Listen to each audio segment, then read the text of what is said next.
ఛత్రపతి శివాజీ మహారాజ్ జయంతి సందర్భంగా విచ్చేసిన నా హిందూ సోదరులందరికీ నమస్కారాలు, శిరస్సు వంచి నమస్కరిస్తున్నా.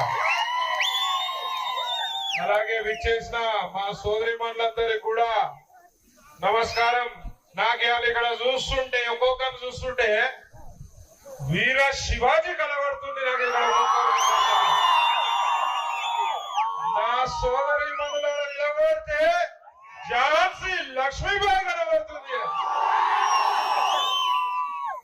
ఇక్కడ ఉన్న బామ్మడులకు కూడా ఉచ్చబడుతుంది. ఉన్నారా? అప్పుడెప్పుడు ఓ పాస్టర్ గారు వచ్చిండ నా దగ్గరికి, దొంగ పాస్టర్ గారు. చూస్తున్నారు కదా దొంగ పాస్టర్ ఎట్లుంటారు, కింద పడిపోతారు, మంచిగా అవుతారా. టచ్ అంటే గుడ్డ ఆమె కళ్ళు తెరిచి నడుస్తుంది. టచ్ అనగానే కుంటోడు లేచి ఉరకబడుతున్నాడు. అమ్మ ఇదేం టచ్ రా నాయన. ఈ దొంగ పాస్టర్లు చర్చిలలో ఉండవు, కొంతకాలు ప్రభుత్వ ఆసుపత్రిలో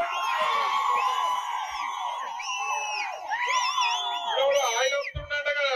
గుత్తి అదే గుత్తిలేనా చర్చిలో? గుత్తి చర్చిలో కూడా ఆయిల్ అమ్ముతున్నాడంట. ఈ సంగతి ఒక టీం వేస్తున్నా. దొంగ పాస్టర్లకి విజ్ఞప్తి కొట్టారు.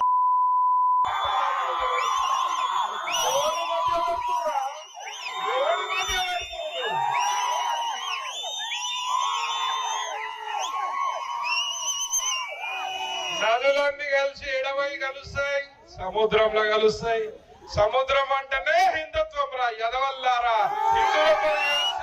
ప్రసక్తే లేదు.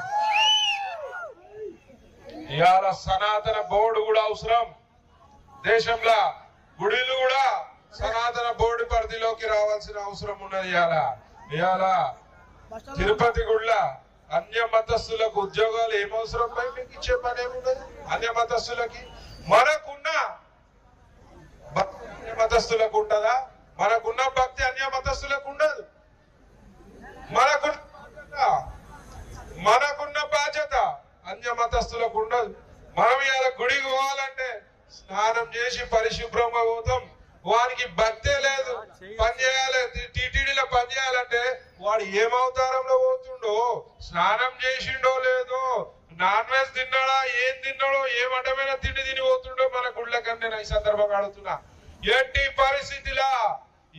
పరిస్థితిలా టీటీడీ కాదు, ఏ దేవాలయాల బోర్డులలో కూడా అన్య మతస్థుడు ఉండడానికి వీల్లేదు. హైదరాబాద్ లో ఉన్న నా బామ్మడిది ఓవైసీ గారి కూర్చోవాడా?